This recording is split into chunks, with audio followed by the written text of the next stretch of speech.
Le palais apostolique, vaste et riche témoignage de siècles de foi et d'histoire, était presque silencieux ce matin-là. La police du Vatican procédait à ses contrôles de sécurité de routine, un rituel si familier qu'il en était devenu presque mécanique. Les agents se déplaçaient dans des couloirs ombragés et des sous-sols vétustes, leurs pas résonnant doucement contre la pierre ancienne alors qu'ils s'assuraient que le palais ne soit pas dérangé. Pour eux, ce n'était qu'une autre journée sans incident, du moins, c'est ce qu'ils croyaient. Au fond des recoins faiblement éclairés du palais, l'officier Luca Graziani conduisit son équipe vers une zone de stockage rarement visitée, un endroit où les vestiges du passé gisaient oubliés. La pièce était encombrée de meubles chargés de poussière, de tapisseries effilochées et de reliques retirées depuis longtemps de leurs anciennes places d'honneur. Alors que Luca se déplaçait dans l'espace, une sensation inhabituelle l'arrêta, un courant d'air froid, plus fort qu'il n'aurait dû l'être dans une pièce aussi fermée. Fronçant les sourcils, il s'approcha de la source du froid, passant ses doigts le long du vieux mur de pierre.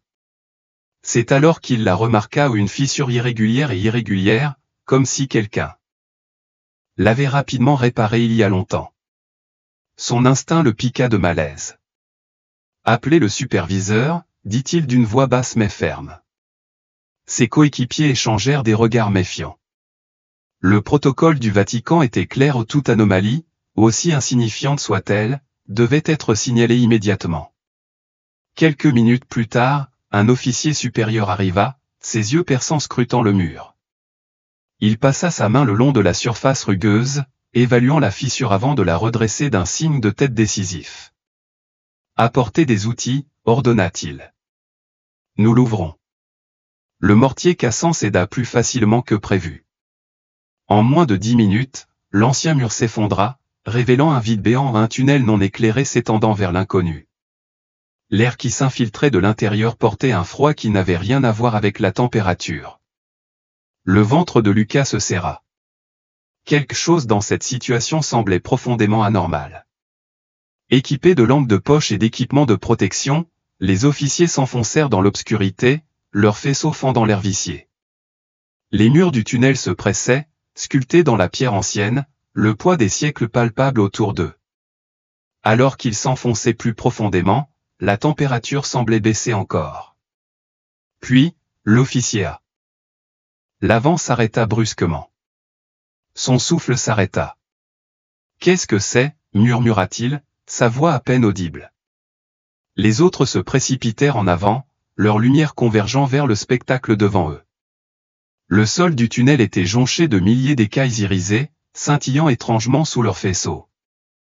L'effet était hypnotisant, presque magnifique, jusqu'à ce qu'ils remarquent les corps. Sans vie, décomposés et s'étendant à l'infini dans l'obscurité, les cadavres gisaient dans un témoignage silencieux d'un secret insondable. Il n'y avait pas d'eau, aucun signe de la façon dont ils étaient arrivés là, juste l'odeur accablante de la mort. Un policier tituba en arrière, le visage vidé de ses couleurs. Un autre murmura une prière rapide à voix basse. Luca déglutit difficilement, agrippant sa radio. Sa voix était tendue. « Vous devez voir ça, dit-il. Nous devons tous voir ça. » La découverte fit des vagues à travers le Vatican, plus vite que la plupart des secrets ne pouvaient voyager dans ces salles sacrées. Au moment où les hauts fonctionnaires furent informés, le pape François était déjà assis dans son modeste appartement, plongé dans la correspondance du monde entier. Il venait de terminer d'écrire une lettre sincère à un enfant d'Amérique du Sud lorsque son assistant, le père Marco, entra dans la pièce. Il y avait une tension inhabituelle dans son comportement normalement calme. « Votre sainteté » commença Marco avec prudence, choisissant ses mots avec soin. Une découverte inattendue a été faite sous le palais apostolique. La police a découvert un tunnel. Le pape haussa un sourcil et posa son stylo. Un tunnel, répéta-t-il d'un ton mesuré mais intrigué. Sous un palais aussi vieux que celui-ci? Ce n'est guère surprenant. Marco hésita. C'est ce qu'ils ont trouvé à l'intérieur, admit-il. Les officiers, ils étaient ébranlés. Cela fit réfléchir le pape. Bien que l'âge et les maladies les ralentissent, son esprit restait aussi vif que jamais. Son intuition aiguë lui disait qu'il y avait plus que juste une autre curiosité architecturale. Il fit signe à Marco de continuer. « Dis-moi tout, dit-il. » Marco lui raconta les détails, comment le mur s'était effondré pour révéler le passage caché, le froid inquiétant dans l'air et, plus inquiétant encore, les milliers d'écailles scintillant au milieu des corps morts depuis longtemps. Il décrivit les réactions des officiers, leur détresse visible, la façon dont l'un d'eux avait failli s'effondrer sous le choc. Le pape François écouta en silence, les doigts croisés sous son menton. Lorsque Marco eut terminé, la salle resta silencieuse un moment, le poids de la révélation s'installant entre eux. Finalement, le pape parla, sa voix calme mais résolue. L'histoire recèle de nombreux mystères, Marco. Certains sont destinés à être découverts. Lentement, il se leva, avançant avec une intention délibérée. Organisez une rencontre avec le chef de la sécurité, a-t-il ordonné. Et faites venir les historiens.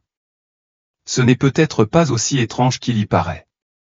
La nouvelle de l'implication directe du pape s'est rapidement répandue. La police du Vatican, encore sous le choc de ce qu'elle avait vu, ressentait un étrange mélange de soulagement et d'inquiétude.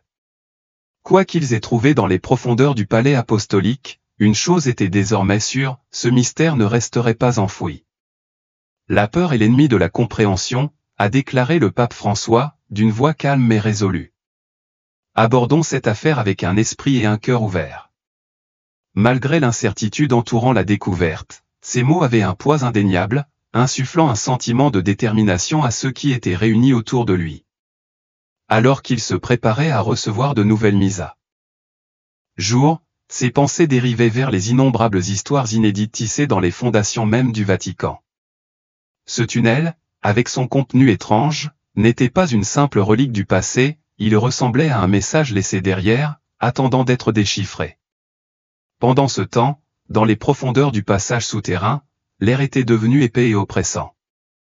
Ce n'était pas seulement l'odeur persistante de la pourriture qui rendait la respiration difficile, mais aussi la gravité pure de l'inconnu. Alors que des renforts arrivaient, dont des historiens estimés du département des archives du Vatican, l'équipe s'enfonçait plus profondément dans les profondeurs du tunnel. Leurs lampes de poche projetaient des ombres allongées le long des murs de pierre humide, les faisceaux vacillants se reflétant sur les surfaces lisses et les écailles chatoyantes des poissons en dessous. Le docteur Amelia Moretti, une archéologue chevronnée du Vatican, s'agenouilla avec précaution, effleurant de sa main gantée le sol jonché de poissons. Son œil exercé reconnut quelque chose au-delà de l'horreur immédiate de la scène. « Ce ne sont pas n'importe quels poissons, murmura-t-elle, sa voix ferme mais pleine d'intrigue. Certains sont des espèces d'eau douce. D'autres appartiennent à des environnements d'eau salée. Et certains, ils remontent à des siècles. » L'officier Luca Graziani fronça les sourcils, son malaise grandissant. « Des siècles ? Comment est-ce possible ?» Le docteur Moretti expira lentement.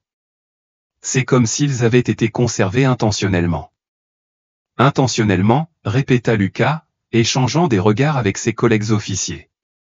Qui se donnerait la peine de stocker du poisson dans un tunnel caché sous le Vatican? Au lieu de répondre, le docteur Moretti pointa sa lampe de poche vers les murs, illuminant de faibles inscriptions qui étaient passées inaperçues jusqu'à présent. Les symboles, à peine discernables sous des siècles de poussière et de crasse, faisaient allusion à quelque chose d'oublié depuis longtemps. Certains présentaient une étrange ressemblance avec des croix chrétiennes, d'autres étaient plus énigmatiques, leur signification obscurcie par le temps. Ces inscriptions, dit-elle doucement, en traçant une du bout des doigts. Elles pourraient être de nature ecclésiastique, mais j'ai besoin de plus de temps pour les analyser correctement. Alors qu'il s'aventurait plus profondément, le tunnel s'élargissait, révélant plus que de simples symboles énigmatiques. Des caisses en bois, dont les formes avaient pourri depuis longtemps, étaient éparpillées sur le sol en pierre. Parmi elles, un objet métallique brillait sous les rayons d'une lampe de poche. Un officier se pencha et souleva l'objet avec précaution, le souffle coupé lorsqu'il comprit. Il s'agissait d'une pioche en fer rouillé, dont la fabrication était indubitablement médiévale. Lucas déglutit difficilement. Cela devient de plus en plus étrange. Les spéculations allaient bon train parmi les experts.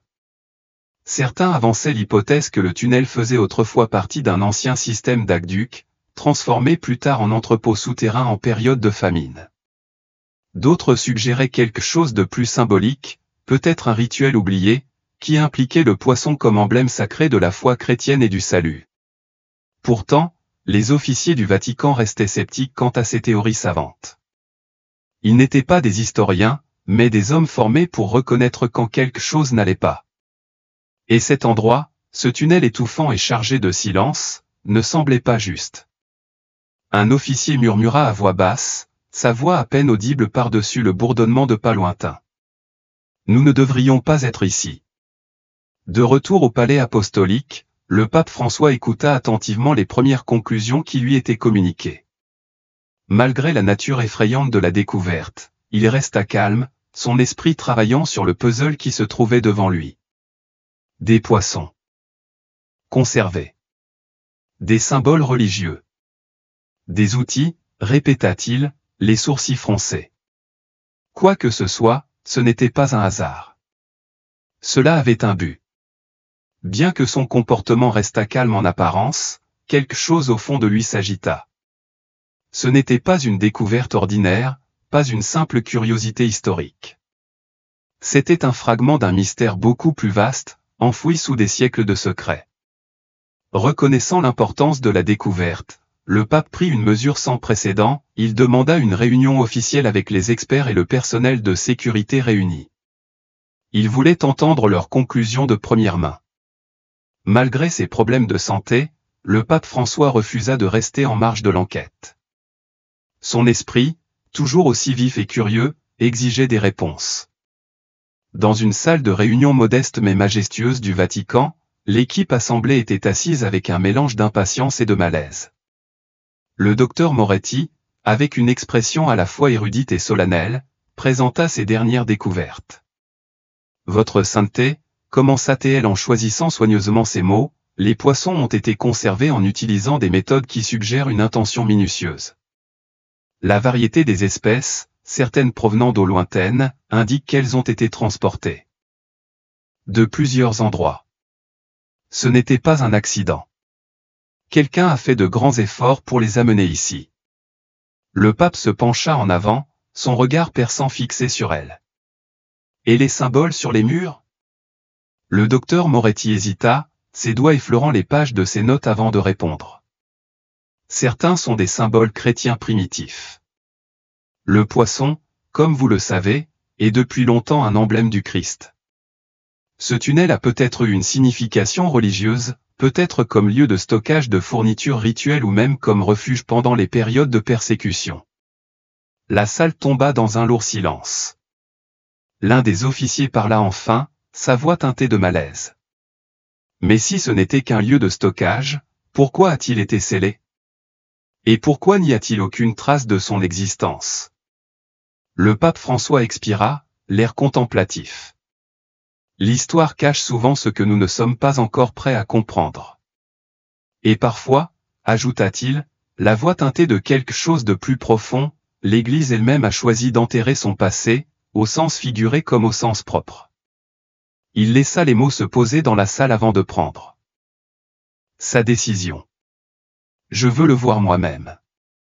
Malgré les murmures d'inquiétude de ses assistants et de son service de sécurité, sa décision était prise.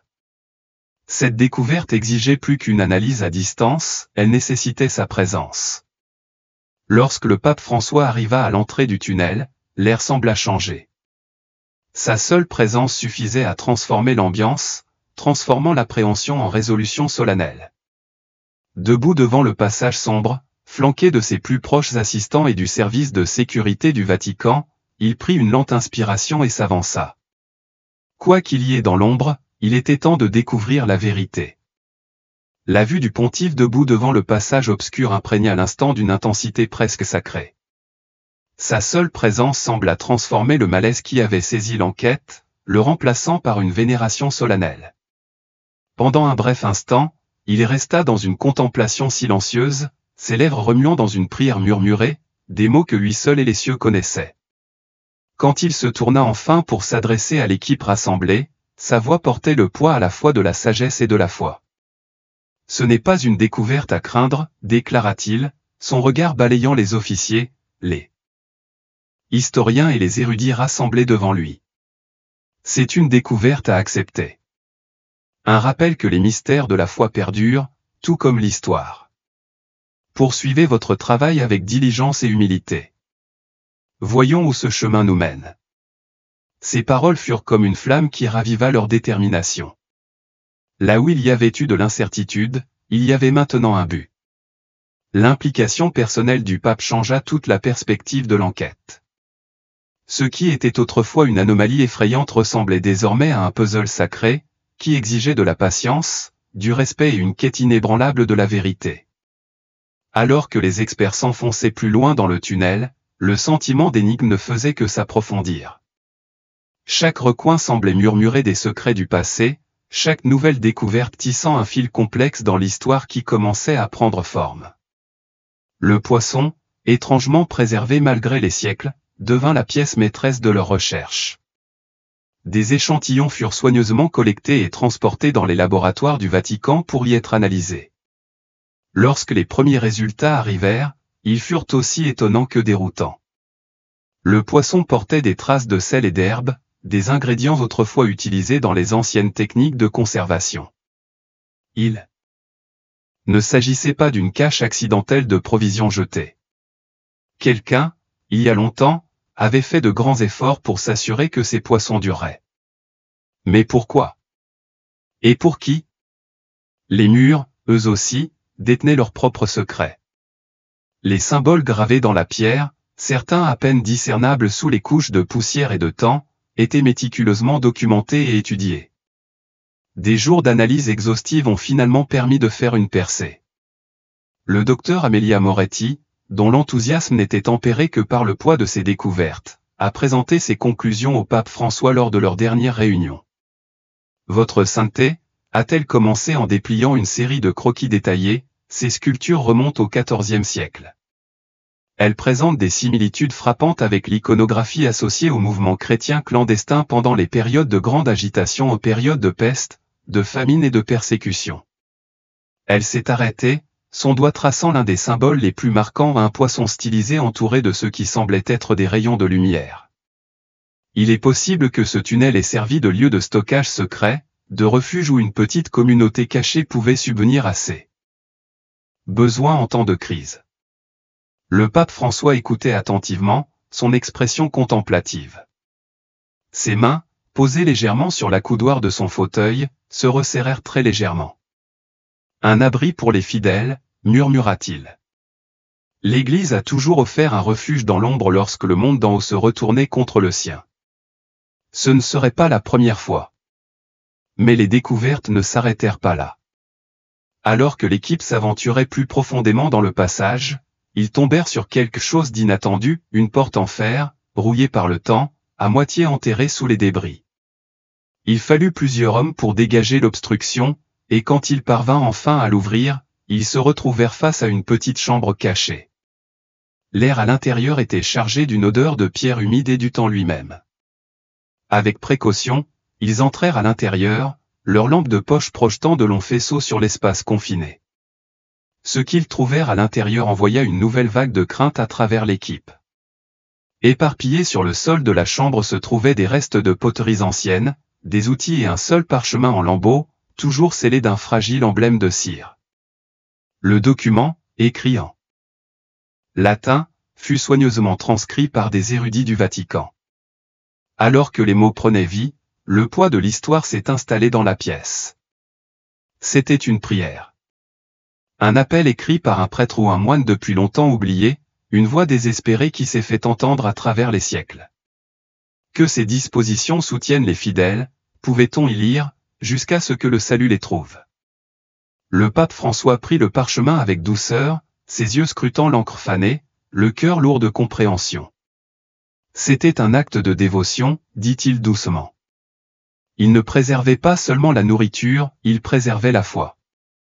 Ils croyaient qu'il protégeait leur peuple, assurant sa survie contre des forces hors de leur contrôle. Et bien que leur histoire soit restée cachée pendant des siècles, leur foi a perduré. La révélation jeta une lumière profonde sur la découverte. Ce qui avait commencé comme une découverte étrange et troublante s'était transformé en un chapitre oublié de résilience, de sacrifice et de croyance inébranlable. Le tunnel n'était plus seulement une relique cachée, c'était un témoignage de l'esprit durable de ceux qui étaient venus avant. Pourtant, alors que les pièces du mystère commençaient à s'assembler, une question subsistait. Pourquoi le tunnel avait-il été si délibérément scellé? Et quel dernier secret se cachait encore dans l'ombre? La découverte avait déjà fait des vagues au Vatican, mais lorsque la nouvelle de l'existence du tunnel s'est répandue au-delà de ses murs, le monde a également tourné son attention vers cette énigme en cours de développement. Des débats ont éclaté parmi les universitaires, les théologiens et les historiens. Des théories ont tourbillonné dans les cercles universitaires. Certains y ont vu une relique d'une famine oubliée, d'autres la preuve d'un ordre clandestin au sein de l'Église. D'autres encore ont murmuré que des mystères encore plus profonds attendaient d'être découverts. Une chose était sûre, le passé avait enfin refait surface et il demandait à être entendu. Et au cœur du Vatican, le pape François se tenait au seuil de l'histoire, prêt à écouter. Les historiens, les théologiens et les fidèles étaient tous captivés. Les chercheurs ont étudié chaque détail avec la plus grande attention, désireux de comprendre l'ampleur de l'importance du tunnel, mais le pape François leur a gentiment rappelé un objectif plus important. Ce n'est pas simplement un artefact du passé, a-t-il déclaré. C'est un reflet de la foi, de la résilience et du devoir sacré de prendre soin les uns des autres. Une leçon aussi pertinente aujourd'hui qu'elle l'était alors. Alors que l'enquête touchait à sa fin, l'histoire du tunnel a commencé à émerger avec plus de clarté. Les preuves suggéraient qu'il avait été scellé au XIVe siècle, au plus fort de l'une des épidémies les plus dévastatrices d'Europe. Le poisson, soigneusement conservé, avait servi à la fois de nourriture et de symbole ou une bouée de sauvetage pour une communauté cachée de croyants dont la survie même était un acte de défi contre le chaos qui régnait au-dessus. Les sculptures sur les murs en témoignent encore davantage. Elles parlent de dévotion, d'un peuple qui a tout risqué pour protéger les siens, préservant non seulement la nourriture mais aussi la foi elle-même dans l'ombre sous le Vatican. Une question restait cependant sans réponse, pourquoi le tunnel avait-il été oublié aussi longtemps? Il n'y avait aucune trace de son existence dans les archives du Vatican, ni aucune mention dans les textes connus. Certains ont émis l'hypothèse qu'il avait été délibérément caché pour protéger ceux qui comptaient autrefois sur lui. D'autres pensaient que son histoire avait simplement été engloutie par le temps, enterrée sous des siècles de priorités changeantes et d'époques changeantes. Le pape François, cependant, a accueilli favorablement le mystère. Peut-être était-il destiné à refaire surface maintenant, a-t-il réfléchi. Un rappel des sacrifices consentis par ceux qui nous ont précédés, et un appel à réfléchir à la façon dont nous prenons soin des plus vulnérables aujourd'hui. En signe de révérence, il a dirigé une petite cérémonie à l'entrée du tunnel. Des responsables du Vatican, des historiens et les officiers qui avaient découvert ces secrets les premiers se sont réunis dans un silence solennel pendant que le pape prononçait une prière de gratitude pour les fidèles inconnus qui avaient autrefois trouvé refuge dans ces profondeurs. Que leur courage et leur compassion nous inspirent, a-t-il déclaré, alors que nous sommes confrontés à nos propres épreuves dans un monde en constante évolution. Bien que le tunnel ait finalement été scellé une fois de plus, son héritage a été préservé. Chaque artefact, chaque inscription a été méticuleusement documentée et des plans ont été mis en place pour partager son histoire à travers des expositions et des travaux universitaires, garantissant que son message ne sombrerait pas à nouveau dans l'obscurité. En revenant à ses tâches quotidiennes, le pape François portait avec lui le poids de la découverte. Ce n'était pas seulement un aperçu du passé, c'était un témoignage de l'endurance de la foi, de la force inébranlable de la communauté et du pouvoir de l'espoir même dans les moments les plus sombres. Et même si les secrets du tunnel avaient finalement été révélés, son message résonnerait bien au-delà des murs du Vatican. Car si de telles histoires ont pu rester cachées pendant des siècles sous l'un des endroits les plus documentés de la planète, quels autres mystères attendent encore dans les profondeurs oubliées, mais pas perdues? Et que pourrait-il révéler sur la foi, les luttes et l'esprit inébranlable de ceux qui les ont précédés?